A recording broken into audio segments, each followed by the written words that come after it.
We're all destined to leave some kind of mark. I really believe that. Denzel Washington writes in his book, A Hand to Guide Me.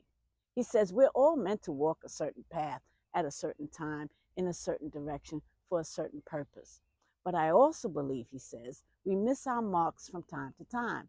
And without a certain push in the right direction, we might never find the path we were meant to follow. This book is about that certain push, that helping hand we've all had to reach for in order to get where we're going. Denzel writes in his book about success. He says, if you ask me, being successful means helping others. I look around at people who have accomplished all kinds of great and worthwhile things, and I think, okay, so what have you done with what you have? We all know about the awards you won and riches you've received, but at the end of the day, it's not about what you have or even what you've accomplished. It's about what you've done with those accomplishments. It's about who you lifted up, who you made better. It's about what you've given back. It's like that saying, you'll never see a trailer behind a hearse. You know, you can't take it with you. The Egyptians tried it, and it didn't work. There are 73 stories in the book. I won't go through all of them, but here are a few of the stories. Debbie Allen, dancer, choreographer, had stopped dancing and went to Howard to study Greek and be a scholar. But in 1968, her mother had saved money for her to go to the American Dance Festival in New London, Connecticut. She saw the Albert Ailey's American Dance Theater and started working with them and learning their repertory, and she was transformed. She went on to dance with other famous choreographers, and she says, what would I have become if I hadn't gone to that festival that summer? I probably would be an anthropologist and a scholar.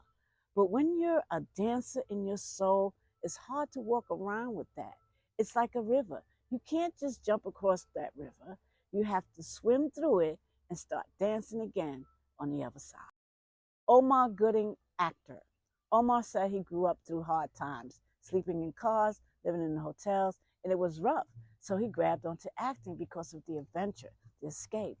One day, John Singleton said, I have a script for you, a movie called Baby Boy, a tough gangster just out of prison. John said to him, you can do this. I can look in your face and see the depth in your eyes. He trusted me, and I trusted him, Omar said. I hit the gym, and 3 months later, and 20 pounds lighter, I was doing one of the breakout roles of my career, playing Sweetie in Baby Boy. Omar said, I really have to thank John Singleton for seeing something in me. If it weren't for him, I don't know what I'd be doing. Toni Morrison, novelist. Toni says, when I was 12 or 13 years old, I had an encounter with my father that made an enormous impression on me.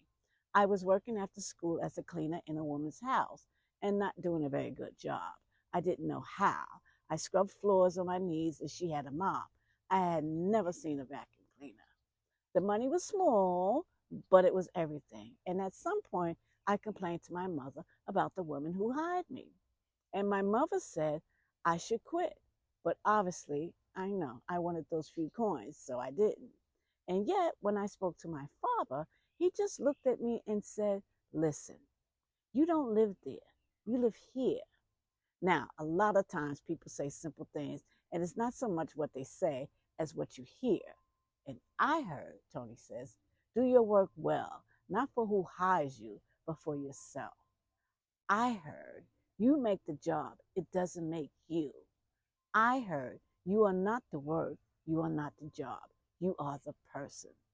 My father's words, Toni says, affected me all my life because I was always interested in doing first-rate work, and I was always interested in knowing that I could not be defined by the work I did. I do suggest you get the book from your library. It was written in 2006, so some of the people have passed on, but their words of inspiration have not. Enjoy the read.